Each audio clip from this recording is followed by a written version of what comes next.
Ang 12 espiya. Ang parusa at pagpapala. The Caleb and Joshua. Bible Story Series 28. Numbers chapter 13 verse 1 to chapter 14 verse 38. Mula sa Magandang Balita Biblia. Numbers chapter 13. Nagsugo ng 12 espiya sa Kanaan. Sinabi ni Yahweh kay Moises, "Pumili ka ng isa sa mga kinikilalang pinuno ng bawat lipi at isugo mo sila, upang manmanan ang Kanaan, ang lupaing ibibigay ko sa inyo." Ganoon nga ang ginawa ni Moises. Kaya't mula sa ilang ng Paran, isinugo niya ang mga sumusunod na pinuno upang magmanman. Lipi pinuno. Ruben Samua na anak ni Zakur. Simon Safat na anak ni Hori. Judah Caleb na anak ni Jephun. Isakar Igal na anak ni Jose. Ephraim Osis na anak ni Non. Benjamin Palti na anak ni Rafiu. Zebulun Gadiel na anak ni Sodi. Manases Gadi na anak ni Susi. Dan Amiel na anak ni Gemali. Asher Setur na anak ni Mikael. Neftali na Habi na anak ni Vapsi. Gad Jewel na anak ni Maki. Sila ang isinugo ni Moises upang maging espiya sa Kanaan. Si Osis na anak ni Nun ay tinawag niyang Josue. Bago lumakad ang mga espiya, sila'y pinagbilinan ni Moises. Sa Negeb, kayo dumaan sa kamagtuloy sa kaburulan. Pag-aralan niyong mabuti ang lupain. Tingnan niyo kung malalakas o mahihina ang mga tao roon, kung marami o kakaunti. Tingnan niyo kung mainam o hindi ang lupa, at kung may matitibay na muog o wala ang mga bayang tinitirhan ng mga tao roon. Tingnan din niyo kung mataba ang mga bukirin doon o hindi, at kung maraming punong kahoy o wala. Lakasan niyo ang inyong loob. At pagbalik niyo, magdala kayo ng ilang bungang kahoy mula roon. Noon ay panahon ng pagkahinog ng ubas. Pagdating sa Kanaan, tiningnan ng mga espiya ang lupain mula sa ilang ng Zin, hanggang sa Rehob, sa malapit sa pasong Hamat. Umahon sila ng Negeb, at nakarating ng Hebron at do'y natagpuan nila ang mga angkan ni Ahiman, Sesai at Talmai. Ang mga ito'y mula sa lahi ni Anak. Ang Hebron ay 7 taon ng lunsod bago ang Zoan sa Ehipto. Pagdating nila sa kapatagan ng Eskol, kumuha sila ng isang buwig ng ubas na pinasa ng 2 tao. Nanguha rin sila ng bunga ng punong granada at igos. Ang lugar na iyon ay tinawag nilang Eskol, dahil sa malaking buwig ng ubas na nakuha nila roon. Pagkaraan ng 40 araw, umuwi na ang mga espiya at humarap kina Moises, Aaron at sa buong bayang Israel na natitipon noon sa Paran, sakop ng Kades. Iniulat nila ang kanilang nakita at ipinakita ang mga uwi nilang bungang kahoy. Ang sabi nila, pinag-aralan namin ang lupain, at natuklasan naming ito'y mayaman at masagana sa lahat ng bagay. Katunayan ang bungang kahoy na kinuha namin doon. Ngunit malalakas ang mga taga roon. Malalaki ang lunsod at matitibay ang mga pader. Bukod dito, naroon din ang mga lahi ng higante. Sakop ng mga Amalekita ang Negeb. Ang kaburulan ay tinitirhan naman ng mga Heteo, Jebuseo at Amoreo. Mga Kananeo naman ang nasa baybay dagat at sa tabi ng ilog Jordan. Subalit pinatahimik ni Caleb ang mga taong bayan na nagrereklamo na noon kay Moises. Sinabi ni Caleb, "Hindi tayo dapat mag-aksaya ng panahon. Lusubin na natin sila sapagkat kaya natin silang gapiin." Ngunit sumagot ang ibang espiyang kasama niya, "Hindi natin sila kaya sapagkat mas malakas sila kaysa atin." Hindi maganda ang kanilang ulat tungkol sa lupaing pinasyasat sa kanila. Ito ang sinabi nila, malalaking tao ang nakatira doon at sinumang magtangkang sumakop sa kanila, ay lalamunin nila. Nakita namin doon ang mga higante. Sila ay mula sa lahi ni Anak. Mga tipaklong lamang kami kung ihahambing sa kanila. Numbers chapter 14 verses 1 to 38. Naghimagsik kay Yahweh ang Israel. Nalungkot ang buong bayan ng Israel at magdamag na nag-iyakan. Nagbulungan sila laban kina Moises at Aaron. Ang sabi nila, mabuti pang namatay na tayo sa Ehipto, o kaya'y sa ilang kaysa tayo'y patayin ng ating mga kaaway sa lupaing pinagdalhan sa atin ni Yahweh, at bihagin ang ating asawa't mga anak.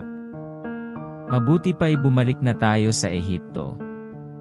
At nag-usap-usap sila na pumili ng isang lider na mangunguna sa kanilang pagbalik. Sina Moises at Aaron ay nagpatira pa na nakikita ng buong bayan. Dahil sa hinagpis, pinunit ni na Joshua na anak ni Nun at Caleb na anak ni Jephunneh ang kanilang kasuotan. Sinabi nila, mainam ang lupaing tiningnan namin, saganang-sagana sa lahat ng bagay. Kung malulugod sa atin si Yahweh, ibibigay niya sa atin ang lupaing iyon na mayaman at sagana sa lahat ng bagay. Huwag lamang kayong maghihimagsik laban sa Kanya. Magtiwala kayo sa Kanya, at huwag matakot sa mga taga roon. Madali natin silang matatalo. Kasama natin si Yahweh at ginapinan niya ang kanilang mga Diyos. Kaya huwag kayong matakot. Ngunit binanta ang babatuhin ng taong bayan sina Joshua at Caleb. Kaya't ipinakita ni Yahweh ang kanyang kaluwalhatian sa ibabaw ng toldang tipanan. Nanalangin si Moises para sa bayan. Itinanong ni Yahweh kay Moises, hanggang kailan ako hahamakin ng mga taong ito? Kailan pa sila maniniwala sa akin samantalang nasaksihan naman nilang lahat ang mga himalang ginawa ko para sa kanila? Padadalhan ko sila ng salot at aalisan ng karapatan sa mana. At ikaw ang gagawin kong ama ng isang bansang higit na marami at makapangyarihan kaysa kanila. Sumagot si Moises, malalaman ng mga Ehipsyo ang gagawin niyong iyan. Alam pa naman nila na ang Israel ay inilabas niyo sa Ehipto sa pamamagitan ng inyong kapangyarihan. At kung ito'y sabihin nila sa mga taga-Kanaan, alam din ng mga iyon na ang Israel ay pinapatnubayan ninyo. Alam nilang kayo ay harap-harapang nagpapakita sa Israel, at ang bayang ito'y inyong pinapatnubayan sa pamamagitan ng haliging ulap kung araw at haliging apoy kung gabi. Kung lilipulin niyo sila, sasabihin ng lahat na nilipol niyo ang Israel, sa ilang sapagkat hindi niyo sila kayang dalhin sa lupaing ipinangako ninyo sa kanila. Kaya nga, isinasamo kong minsan pa niyong ipakita ang inyong kapangyarihan, tulad ng sinabi niyo noong una, si Yahweh ay hindi madaling magalit, mahabagin at handang magpatawad. Subalit hindi niya ipinagwawalang bahala ang kasamaan, sapagkat ang kasalanan ng mga magulang ay kanyang sisingilin hanggang sa ikatlo at ikaapat na salinlahi. Isinasamo ko nga, Yahweh, patawarin na ninyo ang mga taong ito, at patnubayan sila tulad ng inyong ginagawa mula nang sila'y ilabas niyo sa Ehipto, sapagkat kayo ay Diyos ng pag-ibig, at handang magpatawad sa mga nagkasala. Sinabi ni Yahweh, dahil sa panalangin mo, pinapatawad ko na sila. Ngunit ito ang tandaan mo, hanggang ako'y buhay at nalulukuban ng aking kaluwalhatian, ang buong mundo, isa man sa mga nakakita ng himalang ginawa ko, ay hindi makakapasok sa lupaing ipinangako ko sa inyong mga ninuno. Paulit-ulit nila akong sinusubok at hindi nila ako sinusunod. Ngunit si Caleb na aking lingkod ay naiiba sa kanila. Sumunod siya sa akin ng buong katapatan, kaya makakapasok siya sa lupaing iyon, pati ang kanyang angkan. Kaya bukas, magpatuloy kayo sa paglalakbay patungong dagat na pula. Lumigid kayo sa ilang sapagkat ang mga Amoryo at Kananeo ay nasa kapatagan. Ang parusa sa Israel. Sinabi ni Yahweh kina Moises at Aaron, hanggang ngayoy patuloy pa rin ang mga Israelita sa pagrereklamo laban sa akin. Kailan pa ba sila tatahimik? Sabihin niyo sa kanila na ito ang ipinapasabi ko. Habang buhay akong si Yahweh, gagawin ko sa inyo ang narinig kong gusto ninyong mangyari. Mamamatay kayo dito sa ilang. Sa mga kabilang sa census, sa makatuwid ay iyong mula sa 20 taon pataas, isa man ay walang makakarating sa lupaing ipinangako ko, maliban kina Caleb na anak ni Jephunneh at Joshua na anak ni Nun. Ang makakarating lamang doon, ay ang inyong mga anak na sinasabi niyong mabibihag ng kaaway. Sila ang maninirahan doon. Ngunit mamamatay kayo dito sa ilang. Ang mga anak niyo'y magpapalaboy-laboy rito sa loob ng 40 taon, hanggang hindi kayo namamatay lahat. Ito ang kabayaran ng inyong hindi pagsampalataya. Ang 40 araw na pinagmanman niyo sa lupaing iyon ay tutumbasan ko ng 40 taon ng pagpapahirap upang madama ninyo ang aking put sa loob ng panahong iyon. Akong si Yahweh ang may sabi nito at gagawin ko ito sa masamang bayang ito. Mamamatay sila rito sa ilang. Namatay ang 10 masamang espiya.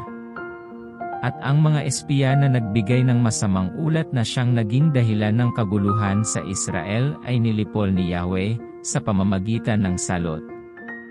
Ngunit hindi namatay si Josue na anak ni Nun at si Caleb na anak ni Jephunneh. Kung nakarating ka sa bahaging ito ng video kapatid, 100-fold of blessings to you sa panunood at pakikinig ng salita ng Diyos. 3 importanteng tanong. 1. Sino-sino ang 12 isinugo ni Moises bilang espiya? 2. Ilang tao ang bumuhat sa isang buwig ng ubas? 3. Sino-sino lang ang nanindigan sa 12 espiya, at ano ang nangyari sa iba pang espiya? Comment your answer down below. Paki-comment na din kung hanggang saan nakarating ang video na ito. Don't forget to subscribe, like, and hit the notification bell for you to get updated on the next video. Thank you for watching and hearing the Word of God. Stay blessed, and stay connected in the presence of the Lord.